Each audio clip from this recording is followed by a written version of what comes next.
in the middle of a discussion of the need for a quiet time. There's some basic elements for developing and growing a relationship. What greater relationship can you develop than the one that you have with Jesus?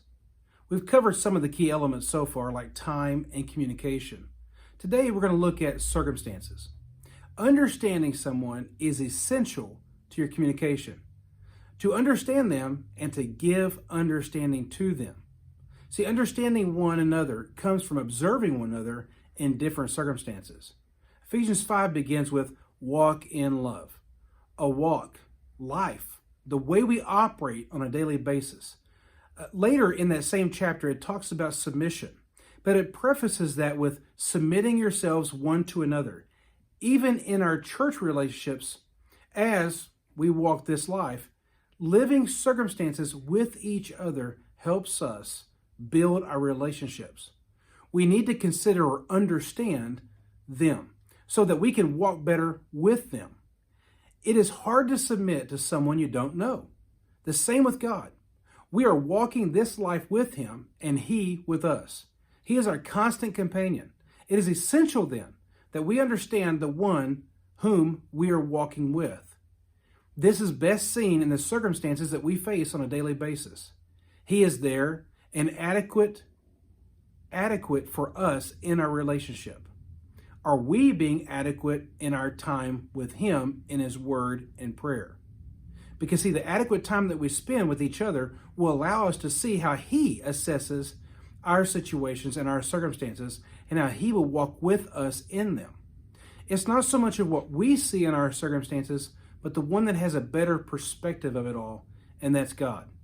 Scripture also says in Psalm 18 and verse 2, "A fool hath no delight in understanding, but that his heart may discover itself." Basically, this person doesn't want to understand. He just wants to express his opinion. That is not a healthy relationship, is it? They are not listening or giving in any kind of give or take. I found that in a quiet time, you have to take time to understand who you are talking with and walking with.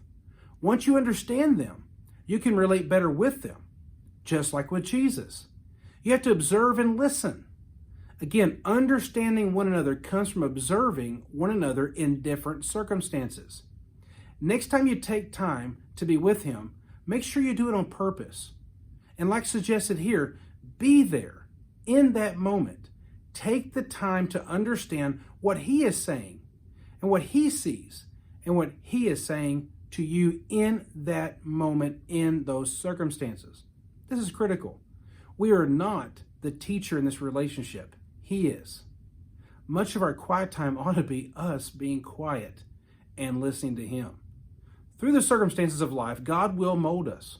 The quiet time helps us see God in our daily lives in a tangible way. It allows us to see how He is at work, how He is in control, how He is responding to us, and how we are responding to Him. Take your request to Him when you meet with Him, and then listen. Proverbs 3, 5 and 6 says, "Trust in the Lord with all thine heart, and lean not unto thine own understanding." It isn't trust if we lean on our own understanding. We're to trust Him with, as it says, all our heart. Then it says, lean not. So do this, but not that. I've observed more times than I care to admit in my own life, saying that I trust Him, but already I'm working out a well thought out plan in my head as to what I'm praying about, but I'm actually going to try to do when I get done praying. Are you sure that you see it clearly enough? More clearly than He does? Can you see what's around the corner? What's down the road a few years? Can you play the tape through that far? Can you say with certainty that what your plans are will accomplish what you want? No human can. We need to walk with Him in our circumstances. And He just told us how to do it in those verses. In verse 6 of Proverbs 3, it goes on to say, "In all thy ways acknowledge Him, and He shall direct thy paths." In all thy ways, in all our circumstances. Nothing is too trivial to speak to Him about. And you should never be too busy to listen to what He thinks about it. Do you notice the benefit that comes from observing Him in the different circumstances? He says, He shall direct thy paths. That is an incredible promise, one that gives peace and hope.